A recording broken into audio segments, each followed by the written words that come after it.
Assalamualaikum warahmatullahi wabarakatuh. Perkenalkan, kami dari kelompok 2 yang terdiri dari saya sendiri, Inayah Wulandari, kemudian ada rekan-rekan saya yang lain, ada Ratih Rizkiani, kemudian ada Syafira Rahma Putri, kemudian ada Indira Azahra, dan ada Yulia Anis Maulida. Di sini kami akan mempresentasikan mengenai konsep elastisitas dalam perspektif Islam. Next.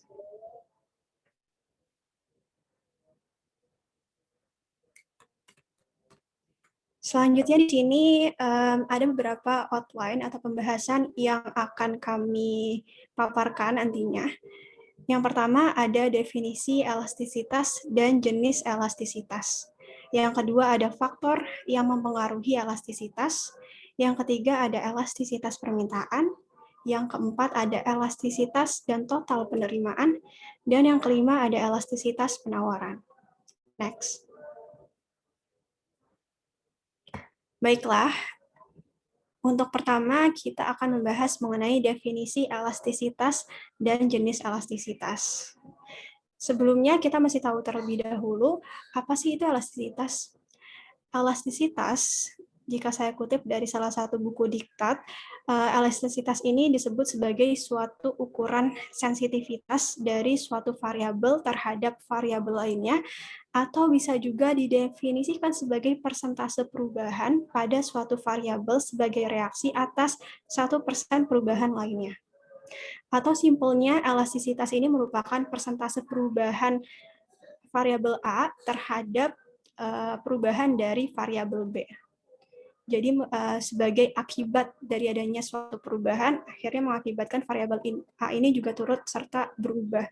Seperti itu konsep secara simpelnya untuk elastisitas. Kemudian untuk jenis elastisitas sendiri ini, itu ada 3. Ada elastisitas harga, yang pastinya dipengaruhi oleh harga. Yang kedua ada elastisitas silang, yang dipengaruhi oleh harga barang substitusi. Dan yang ketiga ada elastisitas pendapatan yang pastinya dipengaruhi oleh pendapatan. Dan yang kami akan bahas di sini adalah elastisitas harga saja, di mana nantinya akan terbagi menjadi 2, elastisitas permintaan dan elastisitas penawaran. Untuk keduanya sama-sama memiliki atau terdiri dari 5 jenis. Bisa dilihat pada layar, di sini sudah terdapat 5 jenis elastisitas baik dari permintaan maupun penawaran sama saja. Yang pertama ada elastis, ada inelastis, kemudian ada uniter, kemudian ada inelastis sempurna, dan yang terakhir ada elastisitas sempurna. Nah, untuk elastisitas yang pertama atau elastis, ini saya asumsikan untuk kasus permintaan. Makanya di sini ditulis bahwa ID atau elastisitas demand atau dalam bahasa Indonesianya disebut elastisitas permintaan. Jika besarnya itu lebih daripada 1, maka akan disebut sebagai elastis. Nanti akan ada kurvanya di next slide. Bisa kita lihat. Ini terjadi ketika untuk barang-barang tersier atau sekunder seperti mobil, motor, barang elektronik, dan sebagainya. Jadi ketika harga barang tersebut mengalami entah penaikan ataupun penurunan, let's say turun 10% harganya, maka mobil atau barang lainnya itu akan mengalami kenaikan permintaan sebesar lebih dari 10% itu. Atau mungkin kita anggaplah 20% naikannya. Kemudian yang kedua ada inelastis. Inelastis artinya tidak ada perubahan terhadap suatu produk gitu, atau kepekaannya kurang. Makanya dilambangkan bahwa ED atau elastisitas demand itu kurang daripada 1. Jadi ini terjadi pada kasus barang pangan pokok. Bahan pangan pokok atau produk kebutuhan pokok seperti beras, jagung, dan sebagainya, ini bersifat inelastis. Jadi ketika ada kenaikan atau penurunan harga, maka permintaan terhadap barang tersebut atau kebutuhan pokok tersebut akan cenderung tidak terlalu signifikan gitu perubahannya, atau disebutnya kurang dari 1. Jadi tidak terlalu sensitif terhadap perubahan. Kemudian yang ketiga ada unitar, atau dilambangkan sebagai elastisitas demand sama dengan 1. Artinya ketika ada perubahan harga, misal 10%, kenaikan 10%, maka permintaan terhadap barang tersebut akan turun sebanyak 10% juga gitu. Jadi sama. Dan ini kasusnya langka, jarang ditemui di kehidupan sehari-hari, kasus-kasus tertentu saja. Dan yang keempat, ini ada inelastis sempurna, atau elastisitas demand-nya ini sama dengan 0. Ini artinya itu, kalau misalnya tadi sudah dibahas mengenai inelastis kurang dari 1, ini masih ada sensitivitas perubahan, cuma pengaruhnya kecil gitu. Kalau misalnya inelastis sempurna, ini tidak ada pengaruh sama sekali. Jadi ketika harganya ini mengalami kenaikan atau penurunan, permintaannya akan tetap segitu-gitu aja, nggak ada perubahan sama sekali. Nah, kemudian yang terakhir, elastisitas sempurna. Elastis sempurna ini beda dengan elastisitas yang di awal tadi telah dibahas. Kalau elastisitas saja itu kan elastisitas demand-nya ini lebih besar daripada 1. Kalau misalnya elastisitas sempurna ini, elastis demand itu tidak terhingga. Jadi ketika harganya hanya 10.000 tok gitu, yang nggak ada perubahan sama sekali, maka permintaannya ini tetap akan berubah-ubah, walaupun harganya tidak ada perubahan sama sekali. Nah, ini yang disebut elastisitas sempurna. Next. Nah, ini kemudian kita lihat bagaimana sih bentuk kurvanya agar terbayang gitu penerapannya. Yang pertama ada kurva permintaan elastis. Kurva permintaan elastis ini kita misalkan bahwa harga awal atau P0 kita anggaplah 10.000 gitu. Kemudian turun ke P1 menjadi 5.000 atau turunnya sebanyak 10%. Kemudian ini akan mempengaruhi kuantiti atau jumlah permintaannya dari Q0 menjadi Q1 sebanyak 20%. Ketika harganya turun 10%, maka permintaannya naik sebanyak 20%. Nah, ini yang disebut sebagai permintaan elastis, atau ID-nya itu lebih besar daripada 1. Selanjutnya ini ada kurva permintaan inelastis. Ini bentuknya seperti ini. Jadi bisa dilihat ini sama saja ya, P0 di atas, kemudian P1 di bawah. Harga awalnya dengan harga akhirnya ini mengalami penurunan sebesar 20%. Ini kebalikannya dengan elastis. Mengalami penurunan sebanyak 20%, maka kuantitinya akan meningkat, tapi meningkatnya itu kurang dari harganya atau sebanyak 10%. Ini bedanya. Kemudian, maaf, ini untuk elastisitas demand itu harusnya kurang dari 1, ada typo. Kemudian yang selanjutnya ada kurva permintaan uniter. Untuk uniter ini bisa dilihat bahwa ID-nya itu sama dengan 1. Artinya bisa dilihat juga pada gambar bahwa penurunan dari Q0 atau Q0 dengan Q1 dan P0 dengan P1 itu sama. Ketika harganya turun 10%, maka permintaannya akan meningkat 10% atau sebaliknya, seperti itu. Dan yang keempat, ini ada kurva permintaan inelastis sempurna. Ini tadi sudah dijelaskan bahwa ketika harganya ini berubah-ubah, tapi permintaannya akan tetap segitu-gitu aja. Makanya dari kuantiti ini akan digariskan secara lurus ke atas gitu. Yang terakhir ada kurva permintaan elastis sempurna. Nah, ini juga kasus yang unik. Jadi ketika harganya itu tetap, tadi itu di Q0 misalnya, tadi di harga 10.000, maka permintaannya akan berubah-ubah. Dan ini disebut sebagai elastisitas sempurna.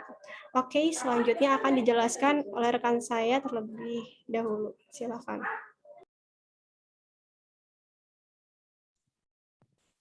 Selanjutnya ada faktor-faktor yang menentukan tingkat elastisitas. Di sini ada elastisitas permintaan dan penawaran. Yang mempengaruhi permintaan, diantaranya ada 5 faktor. Yang pertama ini jenis produk.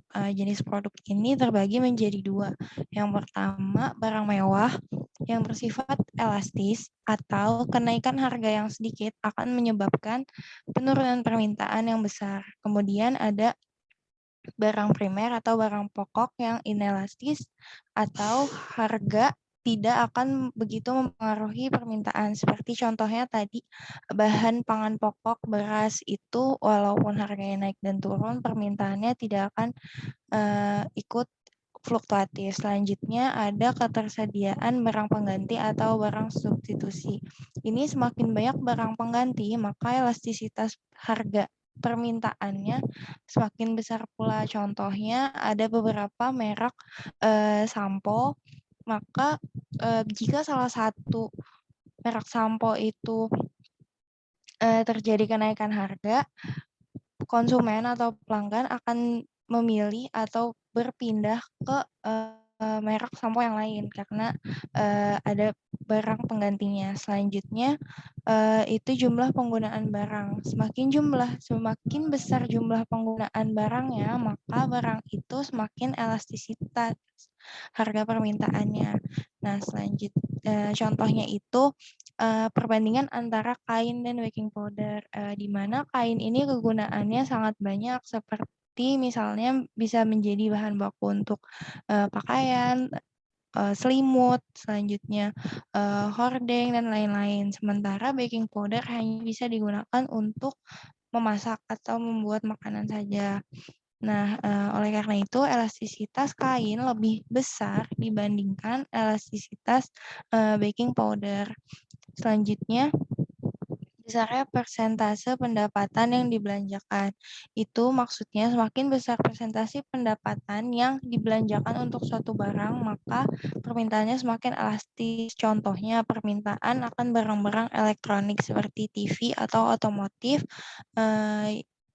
yang mana hal tersebut atau barang tersebut seperti mobil, elastisitasnya akan lebih besar dibandingkan dengan permintaan akan dasi yang mana bukan merupakan barang yang mewah.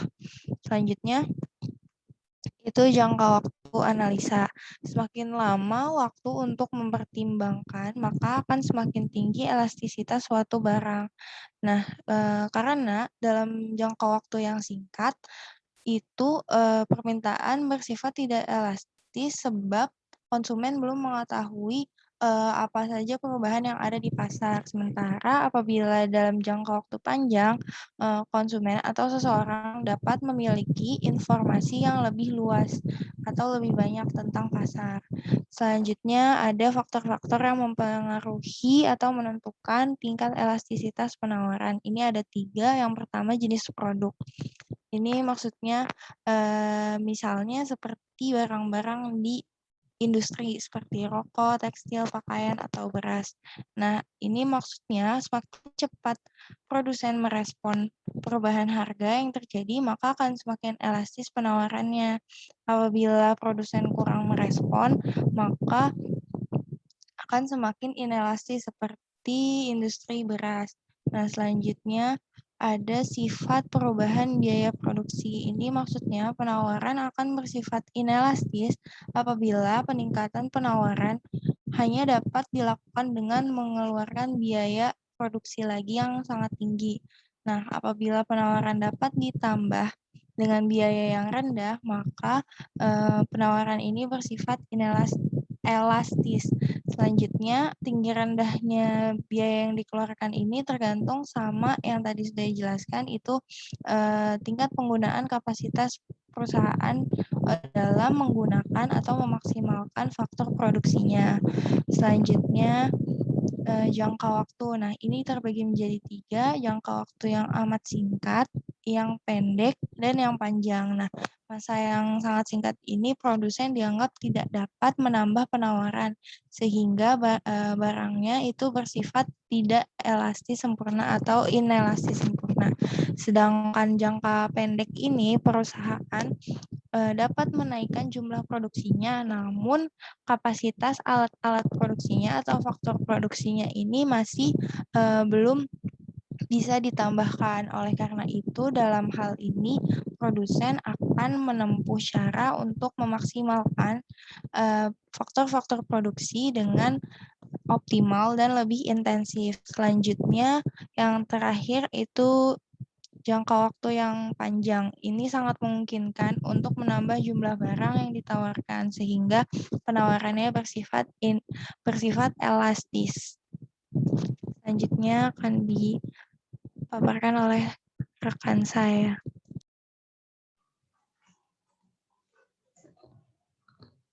Selanjutnya ada elastisitas permintaan. Analisis elastisitas permintaan sendiri sudah banyak memberikan tuntutan kepada para manajer dalam menentukan strategi pemasaran, pemilihan teknik promosi, maupun penentuan harga. Elastisitas harga permintaan sendiri mengukur seberapa banyak kuantitas permintaan atas suatu barang berubah mengikuti perubahan harga barang tersebut. Dengan perkataan lain, elastisitas permintaan mengukur seberapa pekaannya jumlah barang tertentu yang diminta apabila harga barang tersebut berubah-ubah.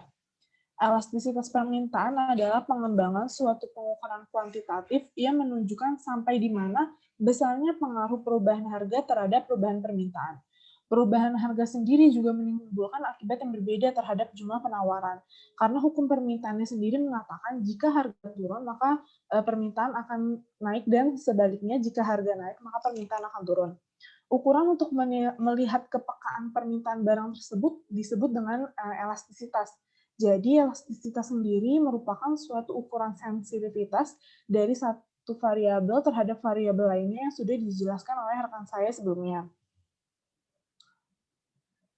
Next. Nah, dalam teori permintaan sendiri, besarnya perubahan permintaan karena adanya perubahan harga tidak diketahui berapa besar efeknya, yang diketahui hanyalah perubahan jumlah yang diminta atau ceteris paribus.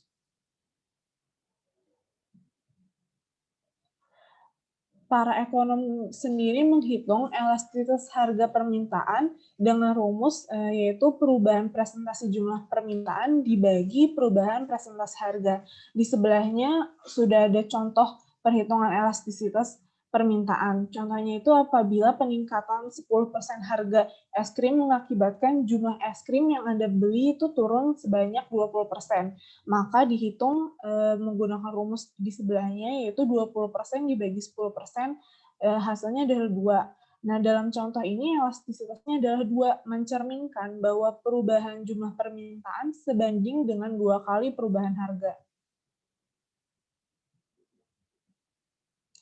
Dalam elastisitas permintaan sendiri terdapat 3 konsep elastisitas. Yang pertama itu ada elastisitas permintaan harga, yang kedua ada elastisitas permintaan pendapatan, dan yang ketiga ada elastisitas permintaan silang.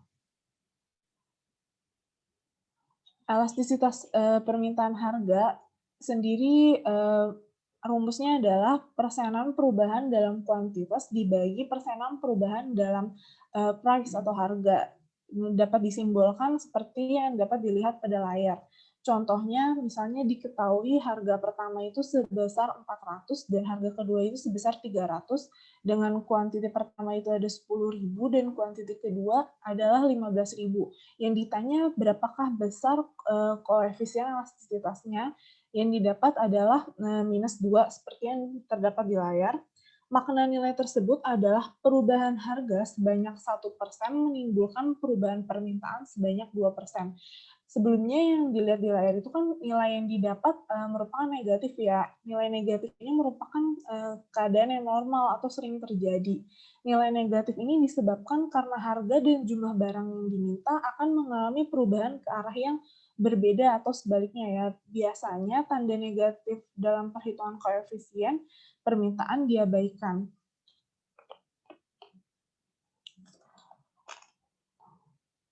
Nah, dalam perhitungan menggunakan rumus yang sebelumnya itu terdapat beberapa kelemahan, yaitu hasilnya akan berbeda saat kasus harga menurun dengan kasus harga meningkat untuk kasus yang sama. Maka biasanya disempurnakan dengan rumus nilai titik tengah atau elastisitas titik seperti pada gambar di layar. Dengan diketahui yang sama, price dan quantity diketahui dengan harga yang sama, dan didapat elastisitas permintaannya adalah min 1,4. Selanjutnya untuk konsep selanjutnya akan dijelaskan oleh teman saya Yulia. Selanjutnya, di sini ada elastisitas permintaan ulang. Elastisitas permintaan ulang ialah mengukur bagaimana jumlah permintaan suatu barang berubah terhadap perubahan harga barang lain.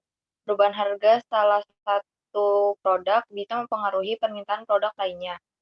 Rumus elastisitas silang ini adalah perubahan persentase produk permintaan barang X per perubahan harga barang Y. Selanjutnya, elastisitas permintaan ulang ini negatif atau positifnya elastisitas harga silang dari permintaan tergantung pada kedua barang adalah subsidi atau komplementer. Barang subsidi adalah barang yang bersifat pengganti. Biasanya koefisien elastisitasnya positif. Sedangkan barang komplementer adalah bersifat pelengkap. Koefisien elastisitasnya bersifat negatif. Selanjutnya, elastisitas pendapatan. Elastisitas pendapatan adalah koefisien yang menunjukkan batas besarnya perubahan permintaan terhadap suatu barang sebagai akibat dari perubahan pendapatan pembeli. Terdapat hubungan yang searah antara perubahan pendapatan dan perubahan permintaan. Dengan demikian, elastisitas pendapatan adalah positif. Barang-barang yang sifat elastisitas pendapatannya adalah demikian dinamakan barang normal. Beberapa jenis barang mengalami pengurangan dalam jumlah yang dibeli apabila pendapatan bertambah. Berarti perubahan pendapatan dan jumlah yang dibeli bergerak ke arah yang berkebalikan. Dengan demikian, elastisitasnya adalah negatif. Barang seperti itu dinamakan barang inferior.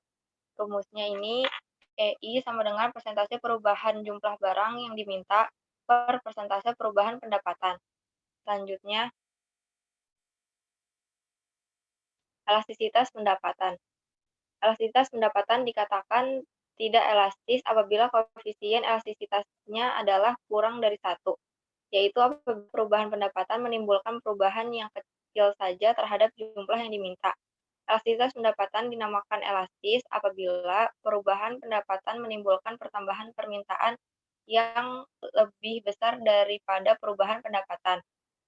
Berbagai jenis makanan dan hasil pertanian mempunyai elastisitas pendapatan yang kurang elastis, yaitu pertambahan permintaan perkembangan lebih lambat dari yang pertambahan pendapatan. Barang-barang tahan lama yang lebih mewah adalah barang elastis kalau dibandingkan dengan barang makanan dan pertanian. Selanjutnya, di sini ada elastisitas dan total penerimaan.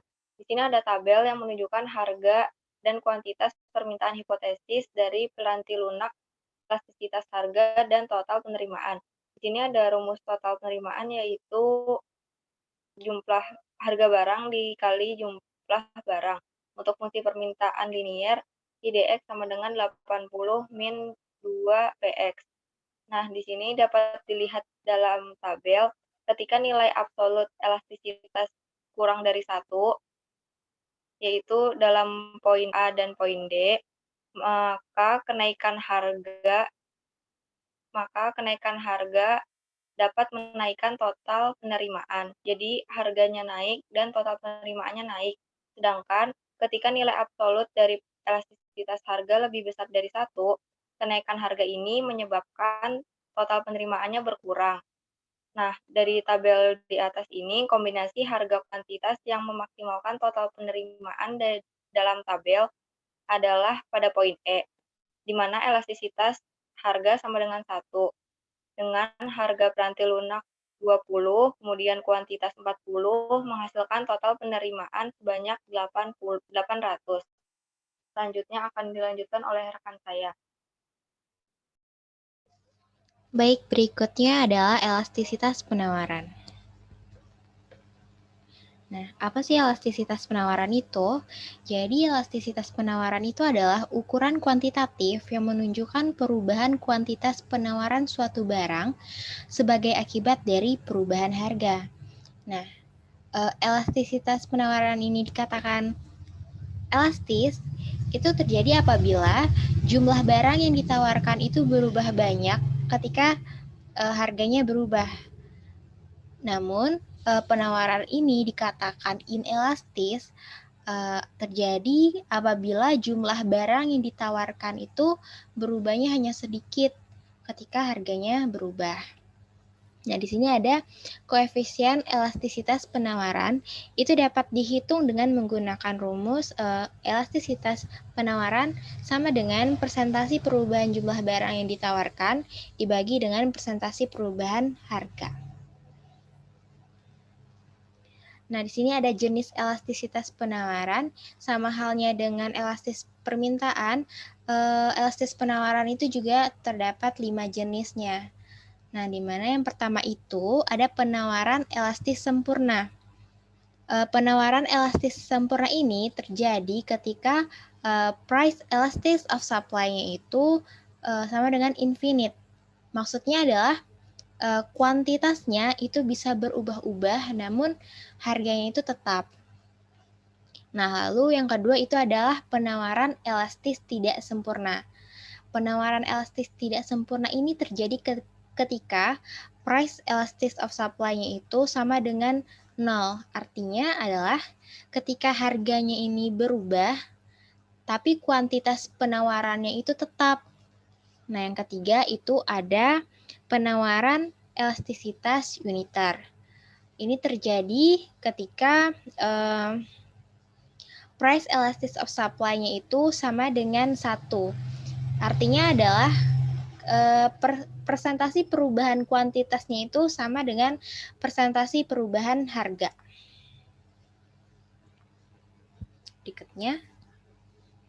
Berikutnya itu ada penawaran tidak elastis. Penawaran tidak elastis terjadi ketika price elastic of supply-nya itu kecil dari 1.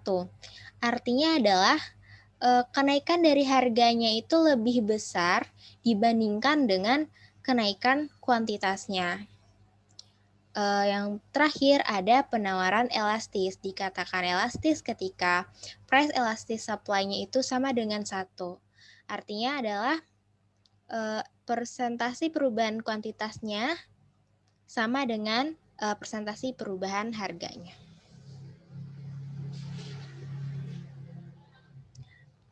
Berikut adalah referensi yang kami gunakan.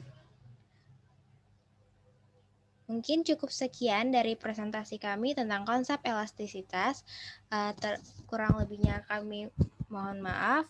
Akhir kata, wassalamualaikum warahmatullahi wabarakatuh.